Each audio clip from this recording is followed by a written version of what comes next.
आत्मानंद सभी को। आप सभी के भीतर बैठे परमात्मा को मैं सहस्त्र कोटि नमन करती हूँ। सबका मंगल हो, सबका कल्याण हो, सभी के लिए अच्छा हो ये साल। तो फ्रेंड्स, आज जो हम चैप्टर पढ़ने वाले हैं उसके अंदर ये बताया गया है कि हमारा जो माइंड होता है उसमें ब्लॉकेज होती है बहुत बार। लाइक कि हम कुछ सोच रहे होते हैं, हमें कुछ जवाब चाहिए होते हैं, हम उन जवाबों तक नहीं पहुंच पाते हैं। हमें कोई आदत छुड़ानी होती है, हम उस आदत को छुड़ा नहीं पाते हैं। और कई बार ऐसा होता है कि आप चाहते हैं कि ये अब मेरे अंदर ये आदत डल जाए, लेकिन आप वो आदत नहीं बना पाते हैं। राइट, तो ऐसी बहुत सारी चीजें हैं, इनको बोलते हैं मेंटल ब्लॉकेज। तो इसमें हमारा जो सबकॉन्शियस माइंड है वो कैसे आपकी मदद करता है, इस चैप्टर के अंदर यही कुछ दिया गया है। और इस चैप्टर को मैं चाहूंगी कि आप इसको बिना कुछ लाइंस या बिना कुछ टॉपिक्स को स्किप किए हम पूरा का पूरा पढ़ें। तो चैप्टर है नंबर 18। आपका अवचेतन मानसिक अवरोध कैसे हटाता है, यानी कि मेंटल ब्लॉकेज को कैसे हटाता है। अगर आपके सामने कोई मुश्किल स्थिति आ जाए और आपको रास्ता स्पष्ट न दिख रहा हो तो आप क्या कर सकते हैं।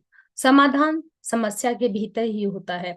हर सवाल में इसका जवाब छिपा हुआ होता है। आपके अवचेतन मन की असीमित बुद्धिमत्ता सब कुछ जानती है, यानी कि जो इनफाइनाइट इंटेलिजेंस है, विजडम है, वो सब जानता है और सब कुछ देखता भी है। इसके पास जवाब है और यह आपको वह जवाब अभी बता रही है, लेकिन आपको सुनना होगा।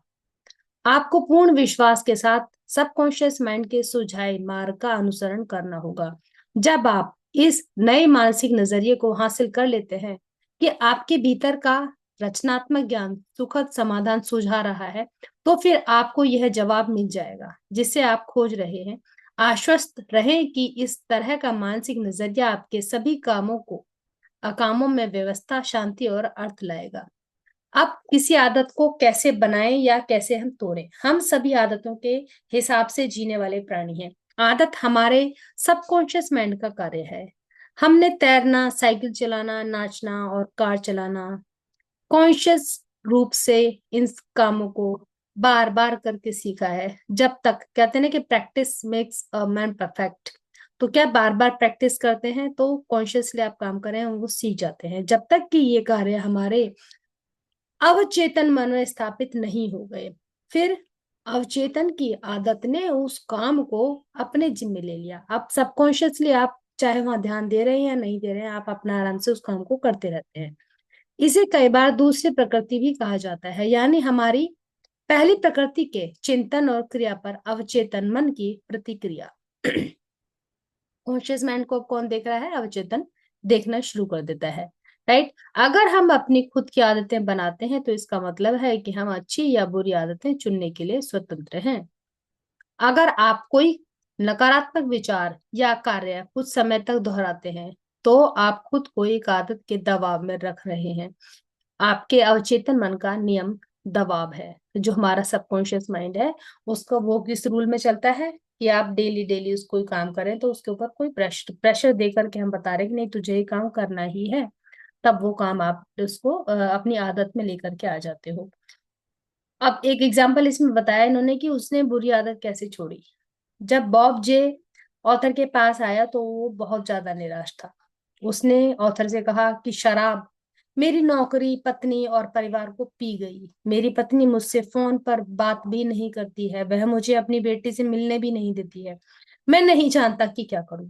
मैंने पूछा, क्या आपने शराब छोड़ने की कोशिश की है। जाहिर है की है, उसने कहा। बहुत बार, और मैंने छोड़ी भी है कुछ समय के लिए, लेकिन मन बेकाबू हो जाता है और मैं 2 सप्ताह तक लगातार नशे में डूबा रहता हूँ। यह भयंकर है। और इस तरह के एग्जाम्पल आप लोग अपनी सोसाइटी में, घरों में बहुत देखते होंगे। राइट, इस दुर्भाग्यशाली व्यक्ति के साथ ऐसा बार बार हुआ। बहुत सारे लोग तो होते हैं कि उन्हें छोड़नी ही नहीं है, तो उनको तो आप कुछ कर ही नहीं सकते। लेकिन कुछ लोग ऐसे हैं जो छोड़ना चाहते हैं लेकिन वो बार बार उसके अगर उसको छोड़ नहीं पा रहे हैं, उनके लिए ये एग्जाम्पल बहुत सुंदर है। उसे एहसास था कि लगातार पीना उसकी आदत बन चुकी है और वह जानता था कि उसे इस आदत को बदलकर एक नई आदत डालनी थी। बहरहाल इच्छाओं को दबाने की कोशिश से हालत सुधरने के बजाय बिगड़ती जा रही थी। अब उसको तलब तो उठती थी, उसको दबा लेता था। राइट, अब बात कहाँ है कि तलब ही ना उठे, अंदर से इच्छा ही ना हो, उसकी लगातार असफलताओं ने उसे विश्वास दिला दिया कि वह असफल है और उसके पास अपनी इच्छा को नियंत्रित करने की शक्ति नहीं है। तो सबकॉन्शियस को ये विश्वास होने लगा। शक्तिहीनता के इस विचार ने उसके अवचेतन मन पर जबरदस्त सुझाव के रूप में काम किया। इस कारण उसकी कमजोरी बढ़ गई और उसका जीवन असफलताओं का सिलसिला बन गया। राइट। मैंने उसे चेतन और अवचेतन मन के कार्यों में तालमेल बिठाना सिखाया। इन दोनों के सहयोग से अवचेतन मन में बोई गई इच्छा या विचार साकार हो जाता है। उसका तार्किक मन सहमत था कि अगर उसकी आदत के पुराने मार्ग ने उसे मुश्किल में डाल दिया है तो वह चेतन रूप से स्वतंत्रता, संयम और मानसिक शांति का नया मार्ग बना सकता है। राइट। तो एक दिमाग तो लड़ रहा है उसका, मतलब एक कॉन्शियसली उससे लड़ाई कर रहा है कि नहीं उसको छोड़नी है, वो चाहता है। वह जानता था कि हालांकि उसकी विनाशक आदत अब स्वचालित बन गई है, लेकिन उसने इसे सचेतन विकल्प चुनकर खुद बनाया था। उसे एहसास था कि अगर उसने अपनी कंडीशनिंग नकारात्मक कर ली है तो वह इस कंडीशनिंग को सकारात्मक भी बना सकता है। मतलब अगर उसने लत लगा ही ली है, कंडीशनिंग उसने नकारात्मक कर ही ली है कि मैं नहीं छोड़ सकता, असफल हुए जा रहा हूँ बार बार, तो उसने कहा जब मैं ये कर सकता हूँ तो मैं इसको पॉजिटिव वे में भी सोच सकता हूँ, इसका उल्टा भी कर सकता हूँ। परिणाम स्वरूप उसने यह सोचना छोड़ दिया कि वह इस आदत को छोड़ नहीं सकता। राइट। उसने एक स्पष्ट समझ हासिल की कि उसके अपने विचार के अलावा उसके उपचार में कोई बाधा नहीं है। उसका थॉट ही है जो बार बार उसके आड़े आ रहा है। इसलिए बहुत ज्यादा मानसिक कोशिश या मानसिक दबाव की कोई जरूरत नहीं है, बिल्कुल फ्लो में चलना है। उसकी मानसिक तस्वीर की शक्ति। बॉब ने अपने शरीर को शिथिल करने का अभ्यास किया और मनन की निष्क्रिय अवस्था में पहुंच गया। अब यहाँ बात आती है मेडिटेशन की। जब बोलते हैं ना कि मेडिटेशन से क्या होता है, जी ये होता है मेडिटेशन से आपने वो बॉडी को एकदम से हम रेस्ट में लेकर के आते हैं, माइंड को शांत करते हैं। शांत होने के बाद में आप जो विचार आपको सबकॉन्शियस को देना होता है वो हम फिर अपने सबकॉन्शियस को देते हैं। फिर उसने यह जानते हुए मस्तिष्क में इच्छित परिणाम की तस्वीर भरी कि उसका अवचेतन मन सबसे आसान तरीके से इसे साकार कर सकता है। उसने कल्पना की कि उसकी बेटी गले लगते हुए स्वागत कर रही है और कह रही है, ओ डैडी, कितना अच्छा हुआ कि आप दोबारा घर लौट आए। नियमित रूप से सुनियोजित तरीके से वह इस तरह से बैठकर मनन करता रहा, सोचता रहा, तस्वीर बनाता रहा। ध्यान भटकने पर उसने तत्काल अपनी बेटी की मानसिक तस्वीर याद करने की आदत डाली, उसकी मुस्कान के साथ और उसके घर का दृश्य जो बेटी की चहकती आवाज से जीवंत था। इस सब से उसके दिमाग की दोबारा कंडीशनिंग हो गई। यह एक क्रमिक प्रक्रिया थी, बार बार रिपीट कर रहा था उसको वो। उसने इसे जारी रखा, वह लगा रहा, क्योंकि वह जानता था कि देर सवेर कभी ना कभी वह अपने अवचेतन मन में आदत का नया पैटर्न बना लेगा। बात इन पैटर्न्स की ही होती है कि हमारे माइंड के अंदर पैटर्न क्या है। ऑथर ने उसे बताया कि वह अपने चेतन मन को कैमरे की तरह मान सकता है, जबकि उसका अवचेतन मन वह संवेदनशील प्लेट है जिस पर वह तस्वीर की छाप छोड़ता है। इस सुझाव का उस पर गहरा प्रभाव पड़ा। उसका पूरा लक्ष्य यह बन गया कि वह अपने मन की तस्वीर की दृढ़ छाप छोड़े और उसे डेवलप करे। फिल्म को अंधेरे में डेवलप किया जाता है, इसी तरह मानसिक तस्वीरों को अवचेतन मन के डार्क रूम में डेवलप किया जाता है। राइट। क्लियर होगा ये कि उस पर पर्दे पर वो डाला जाता है, कोई पिक्चर डाली जाती है और वो कहाँ बनती है, वो दूसरी साइड में जाकर के बनती है। तो वैसे ही आपने कॉन्शियसली उसको सोचना है, उसकी पिक्चर कहाँ बनेगी, हमारे सबकॉन्शियस माइंड पे जाके बन जाएगी और वो आपको फिर नजर आएगी कि हाँ ऐसे ऐसे मुझे करना है। वो आपके जीवन में घटना शुरू हो जाएगा। फिर केंद्रित ध्यान।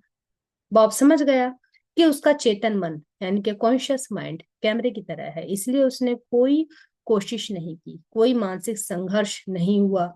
उसने शांति से अपने विचारों को संतुलित किया और अपना ध्यान अपने सामने के दृश्य पर केंद्रित किया जब तक कि वह तस्वीर के साथ क्रमशः एकाकार नहीं हो गया। वह मानसिक माहौल में डूब गया और मानसिक फिल्म को बार बार देखता रहा। ये है विजुअलाइजेशन जो हमने मूवी वाला पढ़ा था इसके अंदर, ये वो टेक्निक है। उपचार होने के बारे में कोई शंका ही नहीं थी। जब भी पीने की तलब लगती थी तो वह अपनी कल्पना को शराब के विचार से दूर मोड़कर अपने परिवार के साथ घर पर रहने की भावना की ओर मोड़ लेता था। वह सफल था क्योंकि उसे विश्वास भरी उम्मीद थी कि वह अपने मस्तिष्क में जो फिल्म डेवलप कर रहा है वह अवश्य घटेगी। आज वह संयम पूर्ण जीवन जी रहा है, अपने परिवार के साथ दोबारा रहने लगा है, कैरियर में सफल और खुश है। बात यह है, या तो आप ये चाहते हैं कि आपके जीवन में खुशियां ना आए, आप अपने परिवार के साथ ना रहो, तो आपको जो करना है आप वो करते रहो। लेकिन यदि आप बदलना चाहते हैं, आप चाहते हैं कि आपकी प्रायोरिटी जो आपका परिवार है, आपका करियर है, तो आप आराम से अपने पैटर्न्स को चेंज कर सकते हैं। राइट।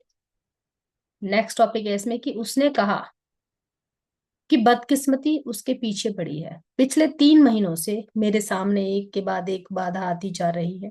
मुझे सचमुच लगता है कि बदकिस्मती मेरे पीछे पड़ी है। हम भी कई बार ऐसा सोचते हैं कि जब कई बार होता है ना कि एक प्रॉब्लम आई फिर दूसरी आई, तो फिर इंसान को क्या लगता है कि यार बदकिस्मती मेरे पीछे पड़ी है।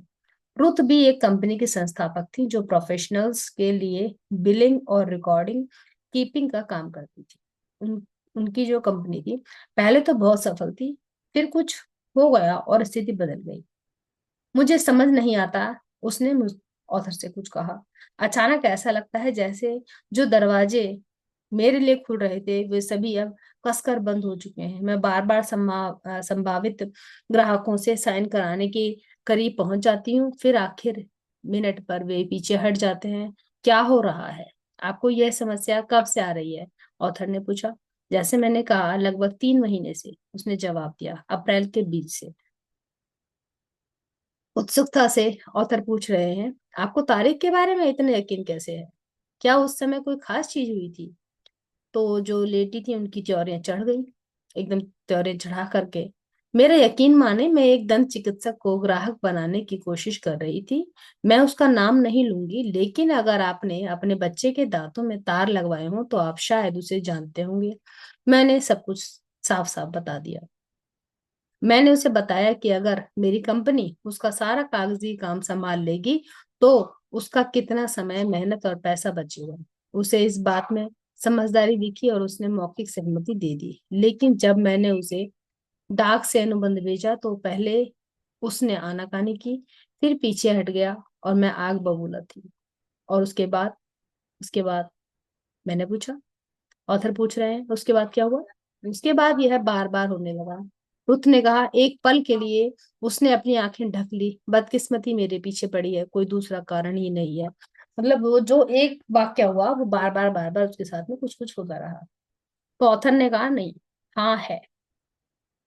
मैंने समझाया कि दंत चिकित्सक के प्रति उसकी चिढ़ और द्वेष ने उसे यह अवचेतन विश्वास दिला दिया था कि उसके अन्य संभावित ग्राहक भी बाद में पीछे हट जाएंगे। इस विश्वास ने कुंठा, शत्रुता और बाधाओं का पैटर्न बना दिया। उसने अपने मन में आखिरी मिनट में अनुबंध कैंसिल होने की आशंका बना ली। उसने क्या एग्रीमेंट बना लिया अपने अंदर कि लास्ट में क्या होता है, मेरा काम खराब हो जाता है। काम होते होते सब अच्छा होता रहता है, लास्ट में क्या हो जाता है, मेरा तो काम खराब हो जाता है। ये अनुबंध होते हैं हमारे, ये कुछ एग्रीमेंट्स होते हैं जिन्हें हम अपने आप बना लेते हैं। एक बार जब उसके अवचेतन मन पर यह छाप छूट गई तो यह उन परिस्थितियों को उत्पन्न करने लगा। सबकॉन्शियस को तो एक बार इशारा देने की जरूरत है, वो आपके सामने जैसे थाली में परोस के लेके आते हैं ना चीज, वो वैसे पर देना शुरू कर देता है। सिर्फ आपको ऑर्डर देने की जरूरत है। जिनका उसे डर था वैसी परिस्थिति आप वो सबकॉन्शियस उसके लिए उत्पन्न करने लगा। हर असफलता इस विश्वास को दृढ़ बनाती थी कि वह असफल होने के लिए बाध्य है। उसने एक दुष्चक्र बना लिया था, एक चक्रव्यूह के अंदर वो फंस गई। बातचीत के दौरान रुत को समझ में आने लगा कि समस्या उसके अपने मस्तिष्क में थी। उसे एहसास हो गया कि इलाज तभी हो सकता है जब वह अपने मानसिक नजरिए को बदल ले। और वो इस तरीके से मनन करने लगी। अब यहाँ जो चीज है ये बहुत ध्यान से सुनने की चीज है, इसको आप बहुत गौर से सुनिएगा। मुझे एहसास है कि मैं अपने अवचेतन मन की असीमित बुद्धिमत्ता के साथ एकाकार हूं, यानी कि मैं अपने सबकॉन्शियस माइंड की इनफाइनाइट इंटेलिजेंस के साथ में एकाकार हूं, जो किसी बाधा, मुश्किल या विलंब को नहीं जानती। उसे ये वर्ड्स पता ही नहीं है कि कुछ मुश्किल भी होता है, कोई बाधा भी होती है, कोई विलंब भी होता है। मैं सर्वश्रेष्ठ की सुखद उम्मीद में जीती हूँ। मेरा अधिक गहरा मन मेरे विचारों पर प्रतिक्रिया करता है। मैं जानती हूँ कि मेरे अवचेतन की असीमित शक्ति का काम रोका नहीं जा सकता है। असीमित बुद्धिमत्ता जो भी शुरू करती है उसे हमेशा सफलतापूर्वक पूरा करती है। वो काम लास्ट में जाके रुकता नहीं है। रचनात्मक ज्ञान मेरे माध्यम से काम करके मेरी सारी योजनाओं और उद्देश्यों को पूरा करता है। मैं जो भी शुरू करती हूँ उसे सफलता से पूरा करती हूँ। जीवन में मेरा लक्ष्य अद्भुत सेवा देना है और मैं जिनके भी संपर्क में आती हूँ वे मेरी सेवाओं से धन्य हो जाते हैं। मेरे सभी काम दैवी विधान में पूर्ण परिणति तक पहुंचते हैं। ये अफर्मेशन, जो लोग कहते हैं कि मेरा काम पूरा नहीं होता, मैं ये काम शुरू करता हूँ तो खत्म हो जाता है, फिर मैं दूसरा काम शुरू कर लेता हूँ। जो लोग चाहते हैं कि वो उन्हें अपने कामों के अंदर सफलता मिले, वो इन अफर्मेशंस को दोबारा से सुन के लिख सकते हैं। तो वो जो भी काम कर रहे हैं उन्हें उनका उसके कामों में सफलता जरूर मिलेगी। उसने ये प्रार्थना हर सुबह ग्राहकों से मिलने जाने से पहले दोहराई। उसने हर रात सोने से पहले यह प्रार्थना उस रात को भी दोहराई और ग्राहकों से मिलने जाने से पहले भी दोहराई। कुछ ही समय में उसने अवचेतन मन में एक नई आदत का पैटर्न बना लिया। जल्द ही वह एक बार फिर से संभावित ग्राहकों को कंपनी के सौदों पर साइन कराने में सफल होने लगी। अब वह बदकिस्मती का शिकार होने के सभी विचार भूल चुकी थी। अब माइंड से निकल गया कि बदकिस्मती मेरा पीछा कर रही है। क्यों? क्योंकि उसने नया पैटर्न बना लिया। आप जो चाहते हैं उसे कितना चाहते हैं, ये बात बहुत इंपॉर्टेंट है। कि मान लीजिए मेरा कोई सपना है तो वो सपने को मैं कितना चाहती हूँ। कहा जाता है कि एक युवक ने सुकरात से पूछा कि उसे बुद्धि कैसे मिल सकती है। अब सुकरात ने बोला, आओ मेरे साथ आओ। वे उस लड़के को नदी तक ले गए और उसका सिर पानी में डुबा दिया। उन्होंने उसे तब तक डुबाए रखा जब तक कि लड़का हवा के लिए बुरी तरह छटपटाने नहीं लगा। फिर उन्होंने उसे छोड़ दिया। जब लड़के की हालत ठीक हो गई तो सुकरात ने उससे पूछा, जब तुम्हारा सिर पानी में डूबा हुआ था तो तुम्हें किस चीज की सबसे ज्यादा चाहत थी? लड़के ने उत्तर दिया, हवा की।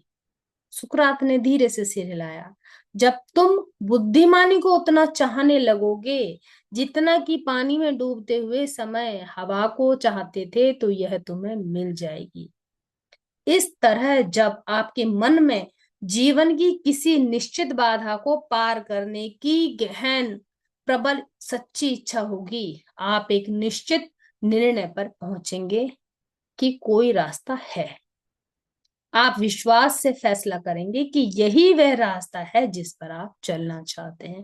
आपका सबकॉन्शियस उस चीज को दिखाएगा, लेकिन उसमें ये पता होना चाहिए कि आपकी इच्छा कितनी है, उस चाहत के अंदर जुनून कितना है।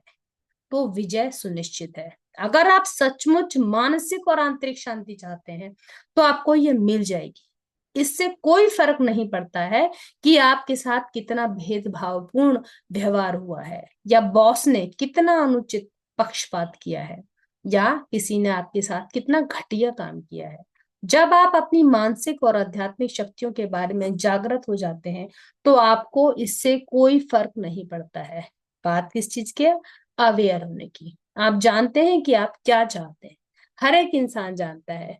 थोड़ी देर ध्यान से आंखें बंद करके बैठे, सबको पता चल जाता है कि उसकी चाहत क्या है, वो क्या चाहता है। अगर आप और आप निश्चित रूप से नफरत, गुस्से, शत्रुता तथा दुर्भावना के चोरों को, चोर कौन है ये आपके थॉट है, उनको अपनी शांति, सद्भाव, सेहत और खुशी लूटने नहीं देंगे।